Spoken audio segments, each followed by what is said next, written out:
All right. Good morning, everyone. My name is Paul Acuna. I'm a PhD student at North Carolina State University. And today I'm going to talk about strength at the bends of carbon FRP spirals. This is part of a much larger project, the Harker-Salem Bridge replacement that's taking place in North Carolina. And that's the project you're seeing on the screen. So let me start with an FRP background, in case you're not that familiar with the material. FRP stands for fiber reinforced polymer, and it has two main components, fibers and matrix. Fibers provide the strength and stiffness to the composite, whereas matrix guarantee an adequate transfer of stresses between the fibers. On your bottom left, you are seeing a sample of carbon fiber strand. This is a 7-wire strand that's mainly used for pre-stressing applications. FRP by definition is an anisotropic material, and this means that the properties are not the same based on the direction you're looking at. And it will depend on how you are placing your fibers. You can contrast this by placing the fibers in different orientations, simulating a more isotropic behavior. And in terms of FRP products, we can achieve bars, strands, FRP sheets that are usually used for strengthening purposes, and also pull-through sections. In general terms, FRP is about 5 times lighter than steel, about 5 times stronger than steel, and even more importantly, it is immune to corrosion, which is a key factor, as we will see later. In terms of mechanical properties, which are very important for us as structural engineers, let me use this sketch, which is a tension test, and if we place a specimen there, we're going to get, and apply a tensile load, of course, we're going to get a stress-strain response, and here you're seeing the behavior for 3 different materials, CFRP, GFRP, and regular or conventional steel reinforcement. So the main thing we're looking here is that both glass fiber and carbon fiber remain elastic throughout the entire loading stage, which is expected, and then once we reach that ultimate point, it's gonna fail in a brittle manner. On the other hand, regular steel reinforcement remains elastic in the first portion of the loading stage, and then it's gonna reach a yielding point, and then it will mostly remain plastic for the rest of the test. So to see this in a more visual manner, if we see this regular steel rebar, and we take a look at the mid portion, there's going to be a reduction in the section, and it's going to fail in a ductile manner. On the other hand, if we see this carbon FRP strand, the failure is just going to happen in a brittle manner, and it's just going to blow up, basically. So motivation for this project, North Carolina Department of Transportation has been aware of an extended corrosion in their coastal bridges that has several implications, but here I've listed 2 of the most important ones. Load postings or weight restrictions, and also interrupted traffic, which may prevent access to emergency vehicles. And this interrupted traffic happens due to bridge maintenance, bridge repairs, and also bridge closures. So here you are seeing a picture of one of North Carolina bridges. This is one of the worst slabs in that bridge. As you can see, it's very corroded, and there's been several research programs, some of them conducted at NC State, to evaluate the residual capacity, and also to evaluate strengthening and repair procedures. However, now we are opting for building a whole new structure with FRP from the very beginning. So the project characteristics of this bridge, it's located in Carteret County in eastern North Carolina, and it connects Harker-Salem to the mainland with a bridge that's about 1 kilometer long. The first bridge that connected Harker-Salem to the mainland was built in 1941, and it was a 1-lane timber bridge. that was later replaced in 1970 by a concrete bridge. And that was in service until recently, when it was replaced by this new bridge that's entirely reinforced with FRP. The first bridge entirely reinforced with FRP in North Carolina that opened to the public last December 2023. The bridge is 3,200 feet long, and it will provide a vertical clearance of 45 feet, so it doesn't have a swing span anymore. It uses GFRP and CFRP reinforcement, and the superstructure has Florida I-beam girders.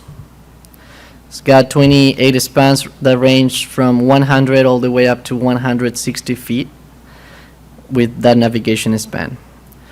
So the Harkers Island Bridge Replacement Project, from a research standpoint, has several tasks that we are looking at, and today I'm gonna focus on material characterization.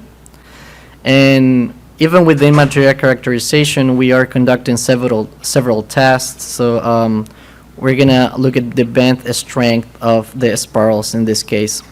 So these spirals are used as part of the substructure for the piles that are pre-stressed with CFRP, and they are square 24 inches, but they have these spirals CFRP as part of the transverse reinforcement. And the image you're seeing on the right corresponds to a beam test that was conducted at NC State by another student, and we could see how the stirrup failed right at the bend. So it's very important to consider this reduction. So in order to test that, we are using this test setup concept. We have two concrete blocks that are going to be pushed apart to determine the capacity or strength of those spiral legs. So this is the specimen's preparation following ASTM D7914. We build our formworks, we place our spiral, and we also use some mild reinforcement to prevent cracking issues. And very important, we need to debond one of the sides, so we make sure that the failure is going to happen right at the bend.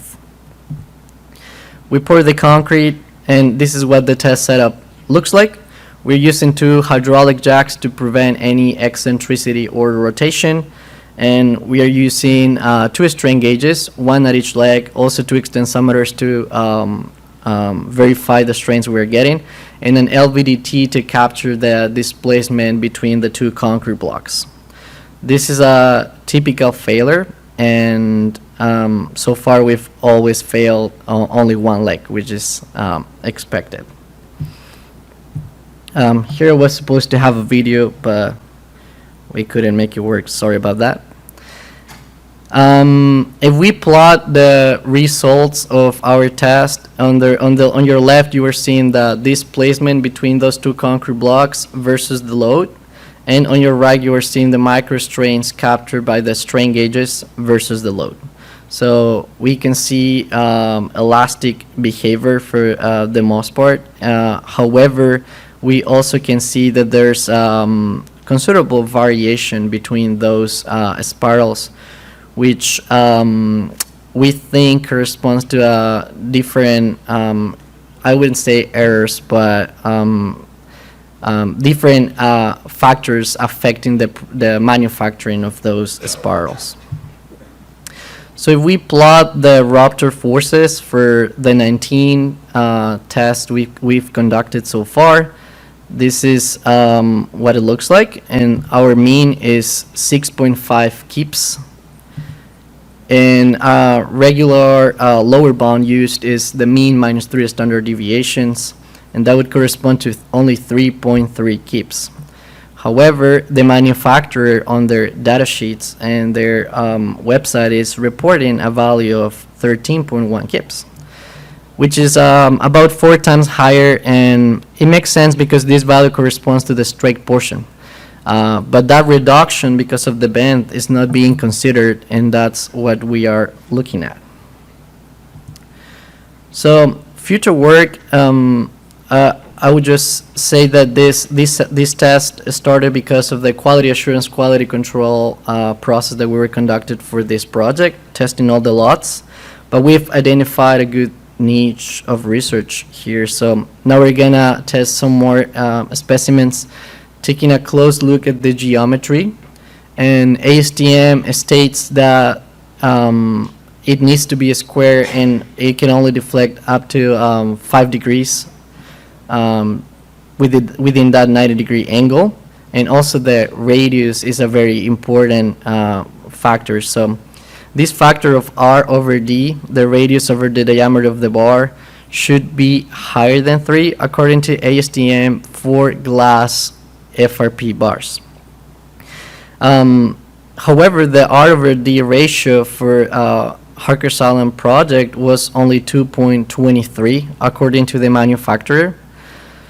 So that may explain why we're seeing such lower values, and we are discussing with them for future testing higher ratios that will ultimately help us to shape an upcoming ASTM standard we are also collaborating on, because currently there's not an ASTM standard for carbon fiber bars, only for glass.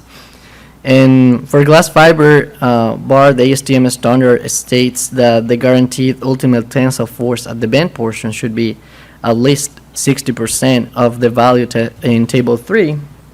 In Table 3 is the strict portion, but we are not seeing that with our tests.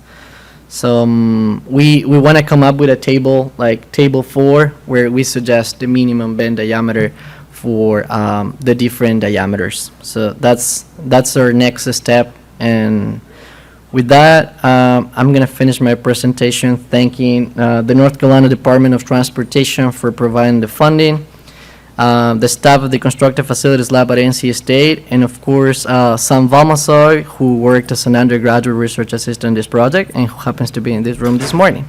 Thank you very much.